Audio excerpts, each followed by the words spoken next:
Hispanic and Latino voices. Tonight we're going to talk about, with a panel, being Hispanic, Latino in our community and some of the experiences they had, both not even maybe in our community, maybe just in general. Before we get into that, how the night's going to go is we will go through some introductions.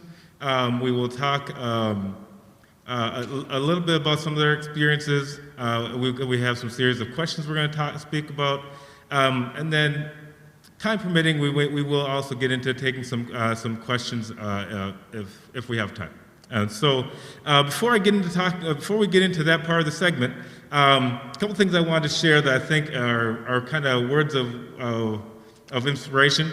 And so one thing I think that this group, the intention of this group is one of my favorite quotes that comes from the Senator Paul Wellstone. We all do better when we all do better. And I think that really speaks to what we're trying to do here is, one, help give a better perspective, better understanding, so that we all may in fact do better, okay? The other quote I'd say is from Justice Sonia Sotomayor. She says, it's important for all of us to appreciate where we come from and how the history has really shaped us in ways that we might not really understand. And I think that quote really speaks well to what we're trying to do. The intention is to be able to help better understand, help our community better understand the different diversities we have in our community. One, to, like I said, do better, but also help understand there may be things we may not realize that we can change our ways. You know, that's not to say that things are bad, but things can always be better. And so, so we're going to start off first with we're going to go through and if each of you could give a brief introduction about yourself. So give your name, where you grew up, where you live in the area now, and what you do for work, and feel free to add anything else. We'll start from left to right. Hi, my name is Jesse Diaz. I'm originally from Madison, Wisconsin. I now live in Rosemount with my wife and 3 children. I'm a teacher in 196, more specifically East Lake Elementary, and I have been an elementary school teacher for 20 years. But more importantly, I am a dad who is dealing with children in daylight savings today. So it's been an interesting day to say the least. Yes, good afternoon. My name's Aurora Morales. Everybody calls me Rory for shorter and for easier to pronounce my name.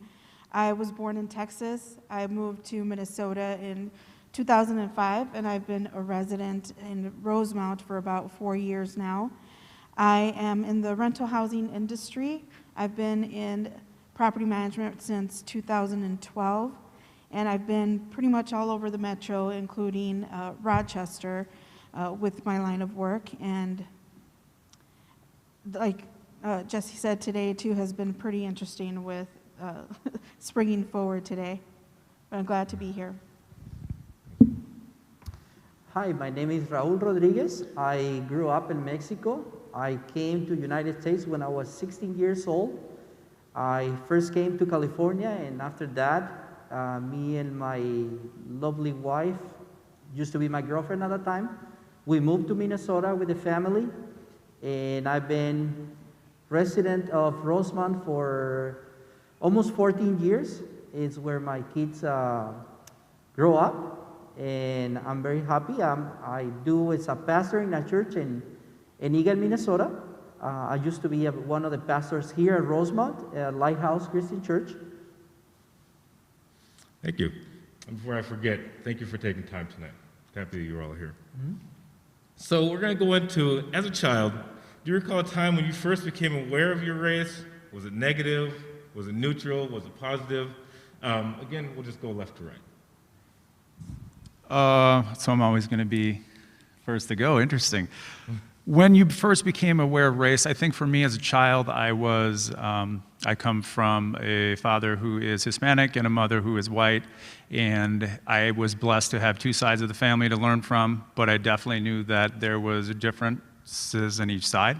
I don't think it was negative or positive. I think it was just my reality, and through those situations, I was able to learn a lot about both cultures, and more importantly, how those cultures mix together.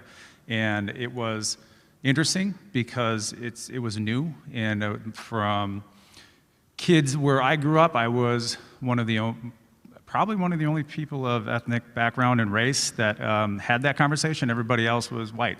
So my family had some interesting dinner time conversations, but it was at the same time I was able to bring in some of my friends and teach them and kind of educate them in how life is different for us, not in a bad way, but just in a unique, just our reality. It wasn't a negative or positive experience for me. I think more than anything was finding out there was a second language I needed to learn. Growing up as the oldest of 5 siblings, we always spoke Spanish in our household, listened to the radio in Spanish, watched TV in Spanish. So going to school was really an eye-opener for me, and it seemed almost like an alien language. Like, I haven't really heard this before, like, what's going on, how do I communicate?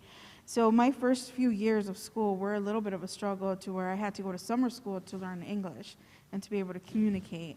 And then growing up, it was like with my younger siblings, I was just like, okay, trying to teach them, get them ready, get them prepared, talk to my parents as well, because I knew my dad would speak English, in his work. My mom was a housewife, and, she was always with us. So, and then it was, trying to make it fun. So then that's when we started watching Saturday morning cartoons, because we wanted to learn and, get used to the language and be able to get accustomed to it and speak the language as well. For me, that was interesting because I came to the United States when I was 16 years old, and I first came to California, which English is not needed. So I was feeling like I was in Mexico for the first couple years of my life until we decided to move to Minnesota.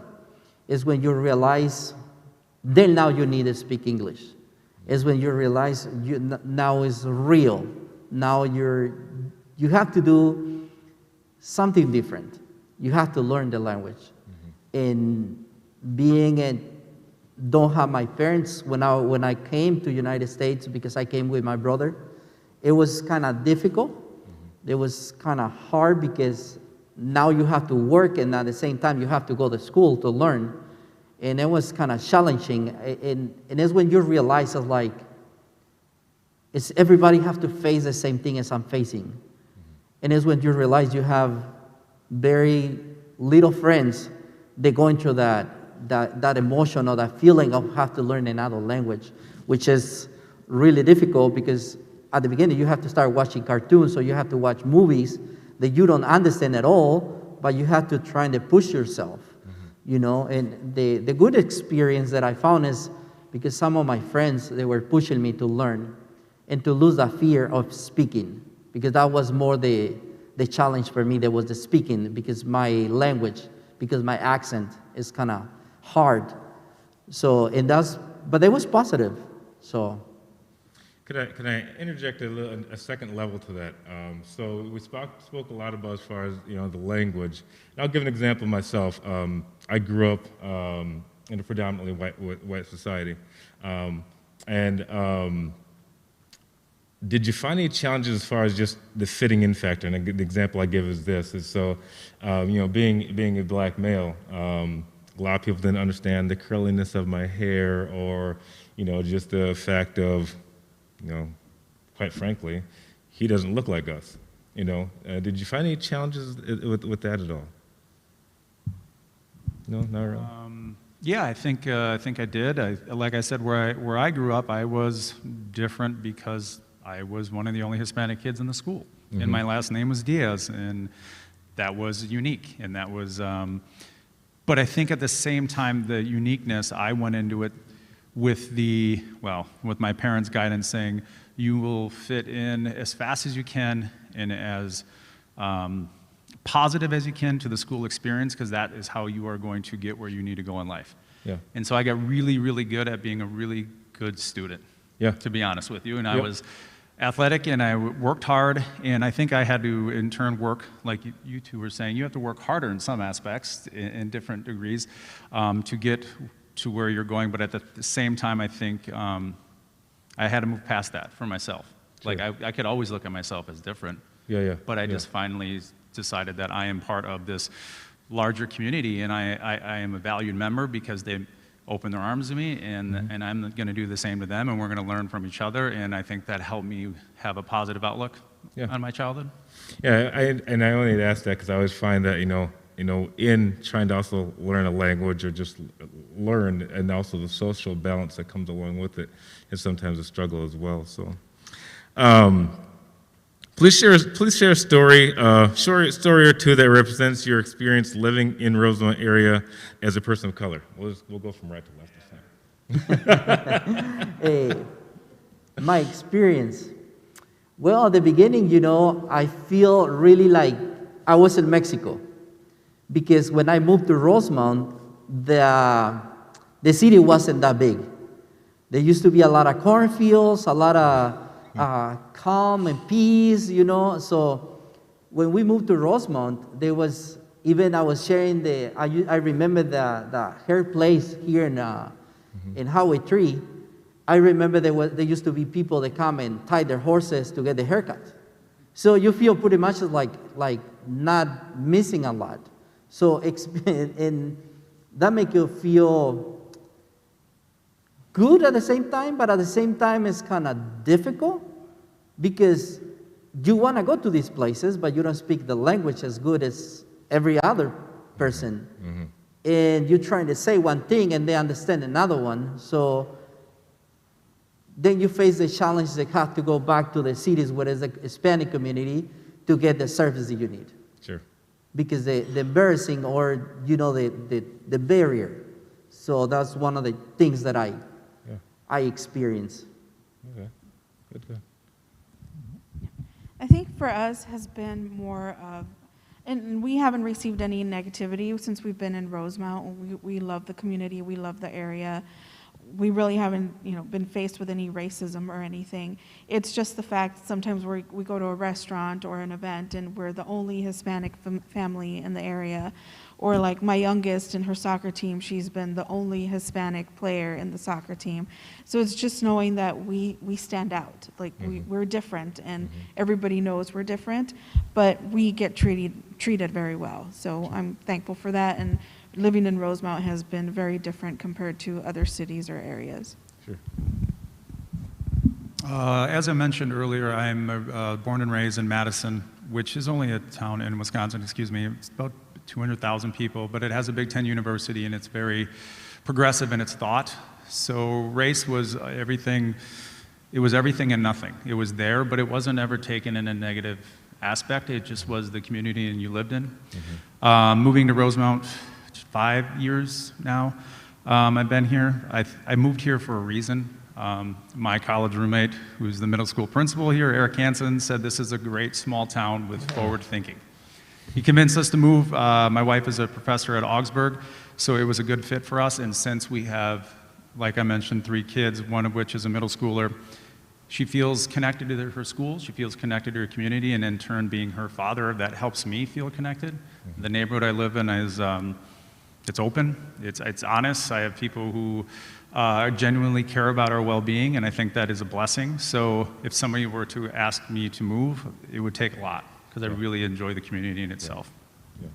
And I would add to that, one thing that I think is very helpful about the Roosevelt community, and as I said before, I grew up in a small town, and so in my experiences from time in the service and just I've lived many places around the metro. One thing that's comforting is it reminded me of home, So it had that small town feel to it, and so it took me back to where I grew up in a community that, literally everybody knew everybody, And so it kind of took me back to that. And many other places I lived, I didn't have that. I lived places where I didn't even know my own neighbor in the apartment next door. Next thing you know, that person doesn't live there anymore. It's somebody else.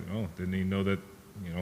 So I think that's very very comforting. When I first moved into Rosemount, my neighbor came right out.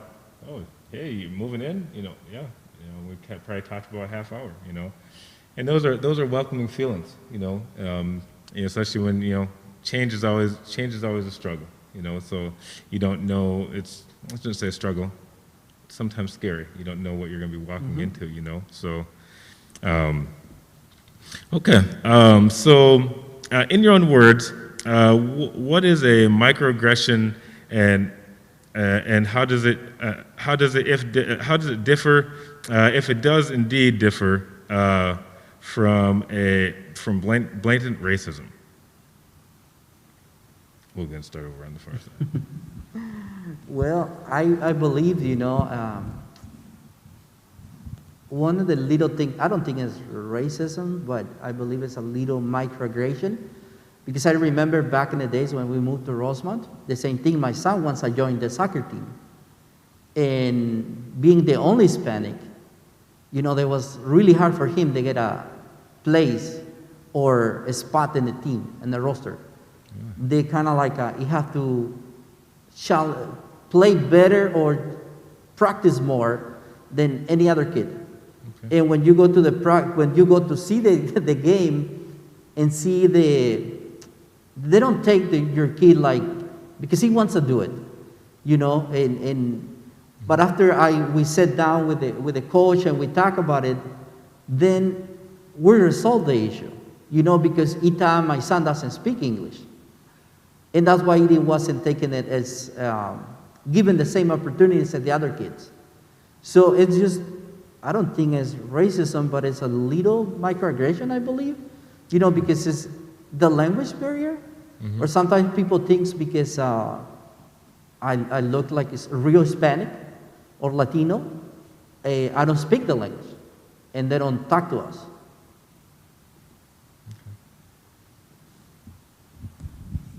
For me, it would be indirect statements of discrimination, or a simple fact as when you go to the store or a restaurant and they kind of stutter or ask you a question really slowly because they don't know if you're going to understand them or answer in English or Spanish. Mm-hmm. But it's not racism, it's just that discrimination a little bit.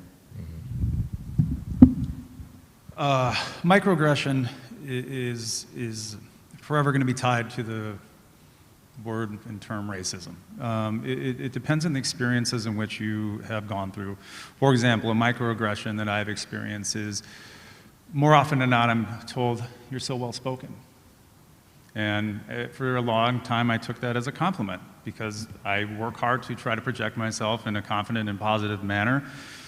But over time, I started understanding, and as I looked in a little bit deeper, I wondered why that needed to be said.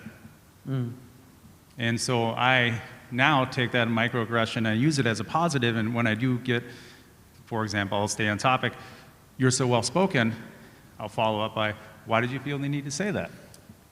Mm. And it's not in being rude, it is not being confrontational, it's to put a little bit of emphasis on the question and what we're really trying to get at. And so I use it as a, "Thank you for bringing that up. I'm going to put it back on you, and then you can tell me why you feel the need to say that." And it does work. And I think it just gives people an opportunity to have a pause and to think, maybe I shouldn't have said that, or maybe I don't need to say that. I always say, I'm confident enough, I don't need your compliment. Does that make sense? And it's not rude. And I thought for the longest time that it was. But that was me quieting my own voice to make them feel more comfortable, the people I was speaking with, rather than using my own voice to bring myself up and be comfortable in myself. And obviously with blatant racism is the flip side. There is never going to be a clear line, but there's always somewhere in the middle we're going to live in that, the difference between an aggression and blatant racism. Okay, thank you for that.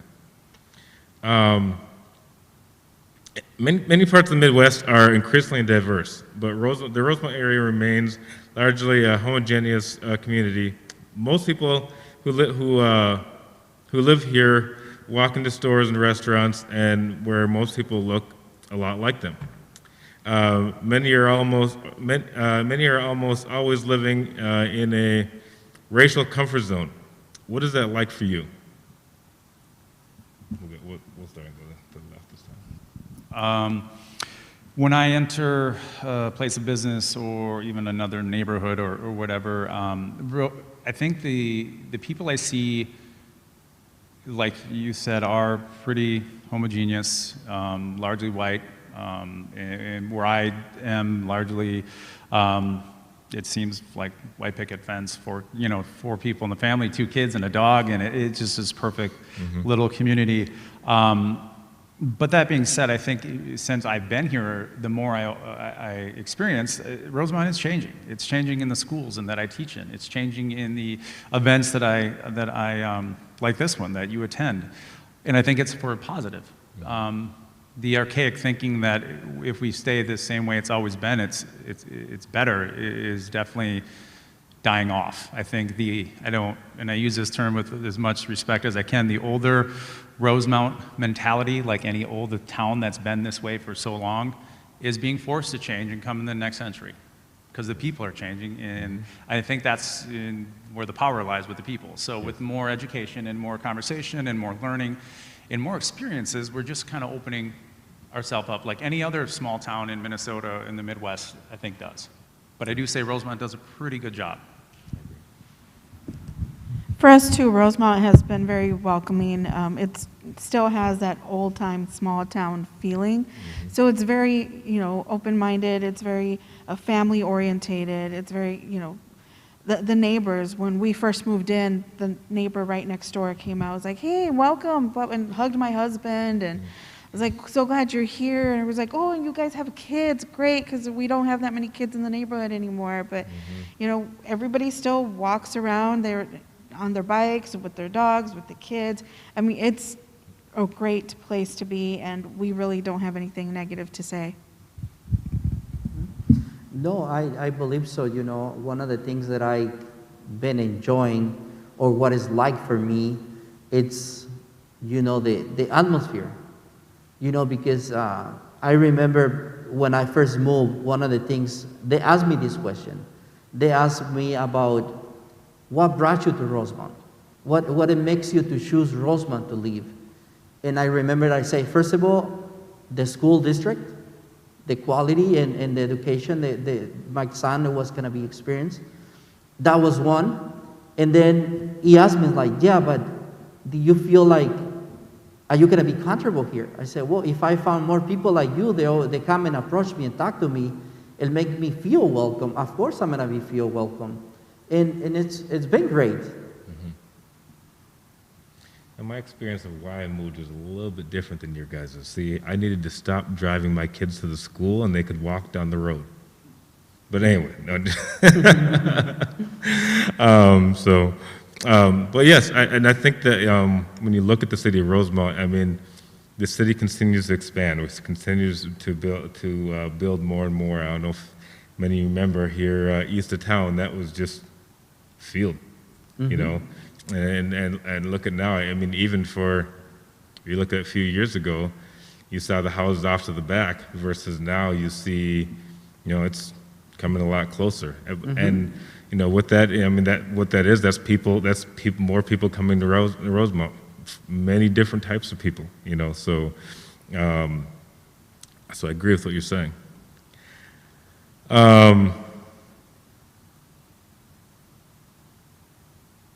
What are you most proud of as being a part of the Latino community, and what is one thing that you would want people to know about you in regards to your Latino community?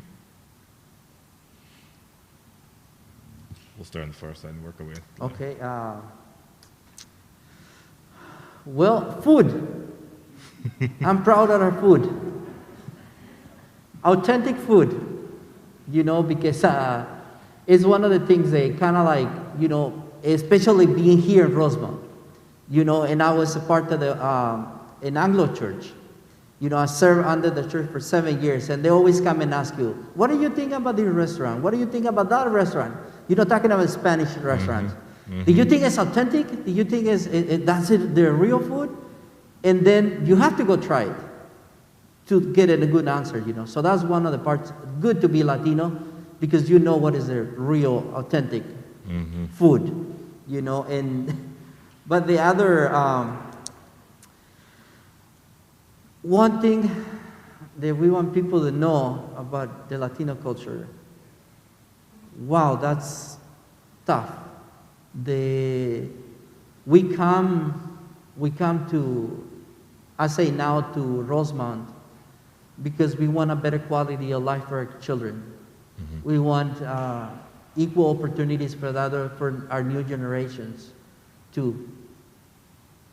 And I believe it's great opportunities here at Rosemount, you know, being around the school district and the things that's changing in Rosemount. You know, the security, especially where I live, you know, if we see or any neighbor see a strange car come to my house, they will tell you, hey, this car belongs to you, or these people, you know these people, we watch these people. So that security, that's very, very important for us. I will say, I agree with you on food. I will want to say there is more than just tacos. Yes. For us, it would be heritage, culture, our values, our work ethic, and of course, great food. It always brings families together. In a Hispanic, at least where I grew up, and you know, family, friends, anybody comes over and everybody goes to the table for food. Like, let's come together with food, whether it's something that you just, you know, put together or a big meal. But we always gather at the table and share food. You know, let's talk, let's reminisce, let's have a little bit of fun. Culture and heritage, even with this panel, and we thank you for the invitation to be able to be here and talk about, you know, our backgrounds and our beliefs and how we feel in the city of Rosemount. And again, because you're talking to us as a Hispanic Latino community. And work ethic, I mean, we've all mentioned it a few times, we just have to work a little bit harder, and that's what we want to show our kids, so that falls in with family values. Yeah, not to be redundant, most cultures and ethnic backgrounds, the table is what brings the family together, and that's what brings the community together. I think through sharing food, you share stories, and through stories, you have experiences, and through experiences where you learn. I could see just us sitting down and having a meal together, and what we would pull from that meal is genuine, and it's organic, and it's authentic, and all the good describing words, because it's meant through friendship, and it's meant through open and honest conversation. And I think that's something I'm proud of from the Latino Hispanic community, is their openness and willing to learn and trying to step outside their comfort zone, because their comfort zone is somewhat small at times, because you do get you hear stories of looks, and you feel bad when you may not speak in the right way, or you may you may miss something, and they don't understand your accent, and there's little bits and pieces like that. But I think most importantly is our ability to want to move forward and to be positive and to learn. And as much as I want to learn from my fellow panelists, I want to learn from other cultures and other races, because that's how I bring into my home and my family and my kids, to teach them how to be a more just like a more well-rounded individual. And I think that's big. And I think it's forced on the Latino community at times, because we are forcing ourselves to assimilate into the greater culture of the white Anglo, but I think that helps. So that's what I'm proud of. One more thing here, I moved over here, I apologize. A popular thing that we hear from white people is, I've been discriminated against too. All races deal with racist behavior at some point. How does that affect you, and what would you say in response to that? This is a conversation. This is where we talked about earlier in the panel, where hard questions have hard answers. And there's some truth to I will never say that not anyone can't be discriminated against. But when you are in a place of power of white Anglo community, the discrimination that you feel it pales in comparison to somebody who is the minority, because the system was set up for them, by them, and we have to find our way inside of it to be successful. And how we manage that journey is how successful we are, where they are put in positions to be more successful by just natural development and growing old. And it sounds harsh, and it is It almost sounds clinically cold, but it's true. So to say you're discriminated against, you can have experiences, but when the system is set up for you to be successful because that's the way you set it up, it is not the same. That's just my take. And like you said, Jesse, it's true where, hard questions have hard answers. My biggest thing with the way I was brought up and when I mentioned earlier work ethic, I was always told, as a minority and as a woman, you're going to have to work twice as hard to be successful, twice as hard to be noticed, twice as hard to be a mother, twice as hard at school. And for somebody to tell me that, it would be like, I really can't say, I can't voice an opinion until I've been in that person's shoes and that person has been in my shoes, which we know, unfortunately, will never happen. So it's just a hard question to answer. Yeah, absolutely. For me, it's,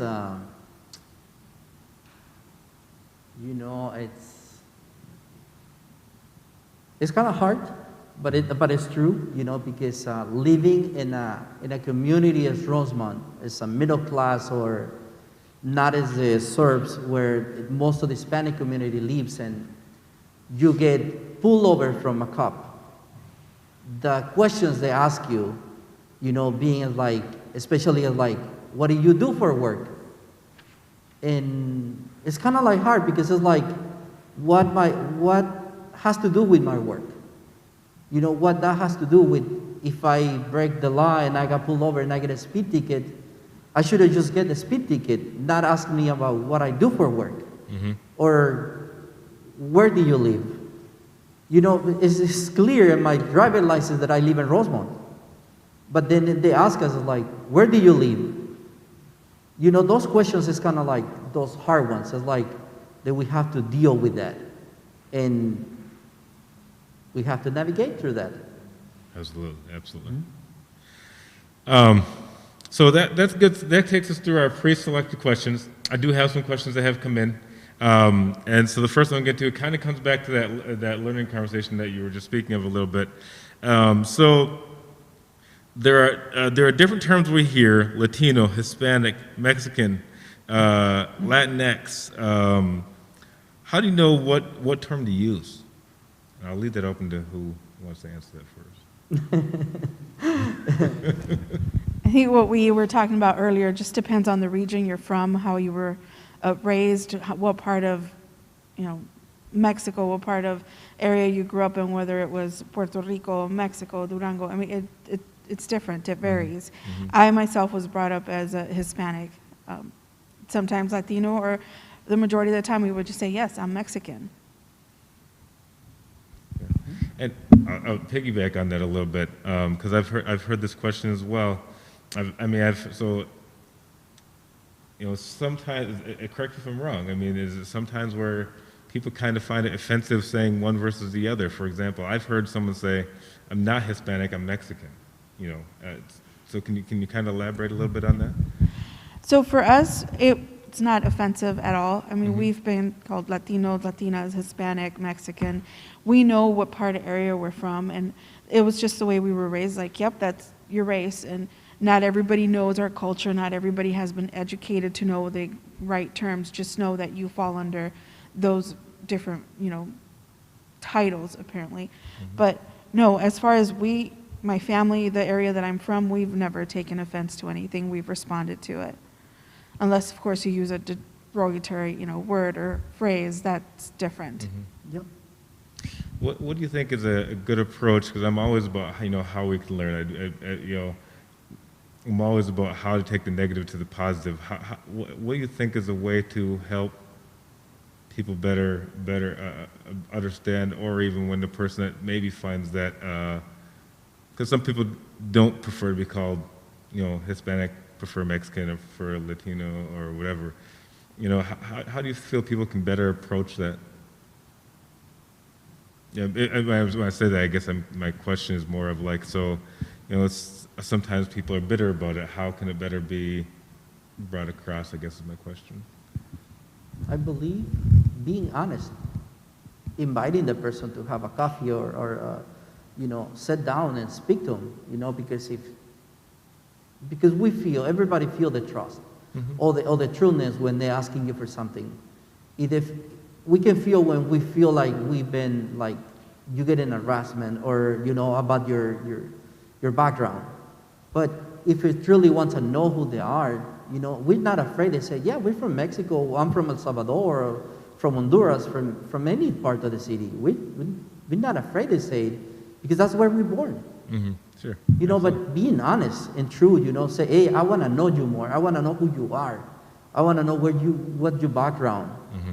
And that's part of the trust. Yeah, absolutely. Yeah, to build on that, I think when people come from a genuine place of wanting to understand me or my family in a positive way, where they're not condescending, they just want to ask a question. Too many times have we all been in a situation where I honestly have a question. There are questions for a reason because I'm searching for an answer. And people who ask me, I don't take offense because I don't expect them to know everything about me. They haven't even met me. And it's just, if they come with a genuine open-minded, I'm saying, I do not take offense to this. You can call me Hispanic. You can call me Latino. It doesn't take me in a direction of negativity. It's just, I put myself in the same situation if I was talking to somebody new who's from Asian descent. I would want to know where they're from. I can't tell, and I will never just guess and just assume, because that's where the negative aspect comes in. And us meeting tonight on the panel, we found out we have very similar backgrounds, but extremely different. Yep. But we learned a lot about what to refer to as each other. I mean, but we asked in our conversation was eye-opening. We sat and looked at each other like, isn't that funny how three of us were chosen to be on this panel, and this question was it was stated in three different answers, three different experiences, and we're supposed to be, there is no cookie-cutter way. But I think like Raul said, if you are honest and you ask a question in a way of wanting to learn, and it's respectful, I'd be hard-pressed to think anyone would take offense to that. Yep. No. Thank you very much for that. Next question I have here is, have you ever been negatively questioned about the topic of immigration, since it is a major topic nationally right now? We'll work our way across if you want to start over there. Wow.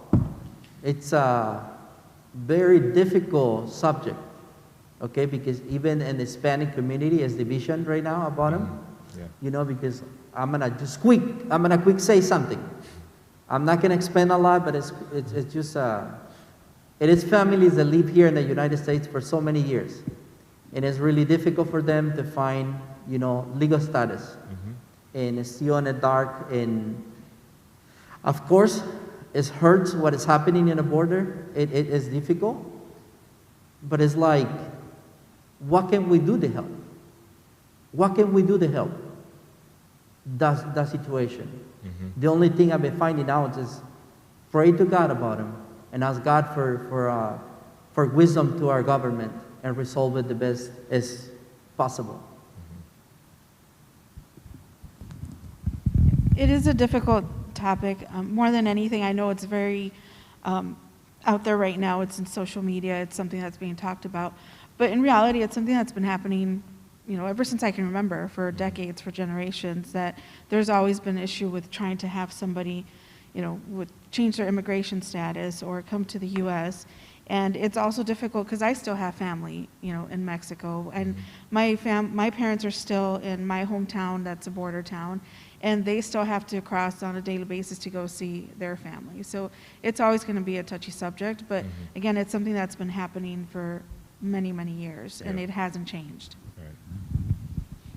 I think that it is a charged environment, and that question, it makes us shy away from even answering it right now, because it does have so many different experiences, and it does have levels.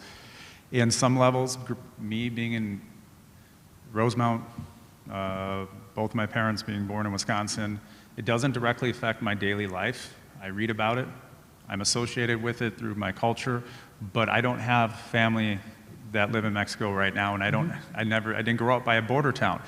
But I know it brings people, it brings people together because they see it on the news and they hear about it on the radio.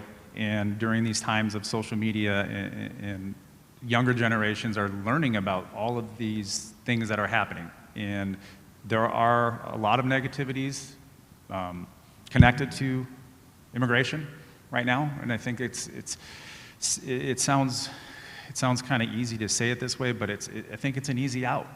There's a lot of hard conversations that need to happen with immigration, and I think just to say it's all bad doesn't give it justice. There's so much more that needs to be, you need to dig deeper into that question and really find out what's going on. But like Raul said, and Rory said, it's a question that we all ask ourselves on a daily basis of how is that going to play itself out? What are those poor people going to do? What about the people who are already here looking for legal status?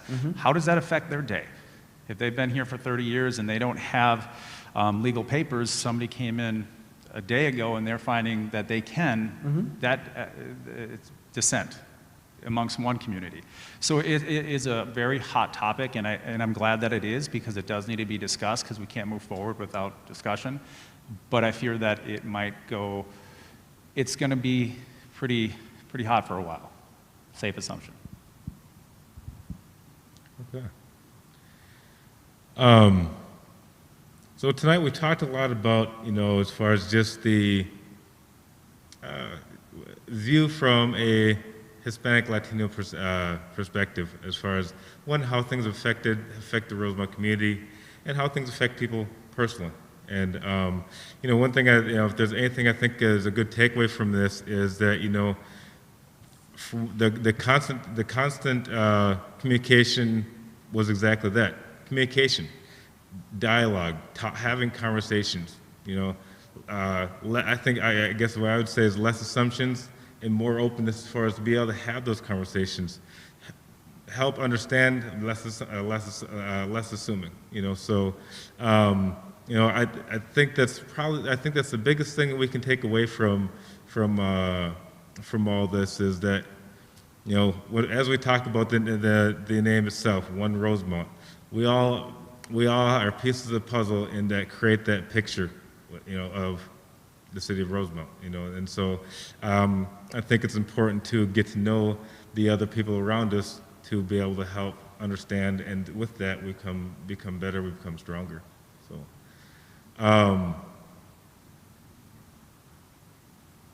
at this time, I'm going to call upon the mayor to bring us through.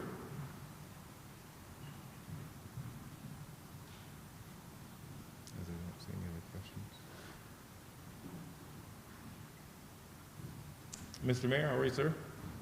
Good. Yep, I go ahead. Yep, I will go ahead and let you do that. Okay. Well, thank you, Michael, for again being the moderator and host this evening, taking time out of your schedule. On behalf of the One Rosemount group, I want to say how thankful we are to have you as residents and our panelists this evening sharing your life stories and taking time away from your families to answer some somewhat tough again at time. So this is the second time we've done this year, and we intend to do it a couple more times. So again, I want to say a big thank you to our panelists and look forward for more discussions in the future. So have a good evening. Thanks, sir. Thank you.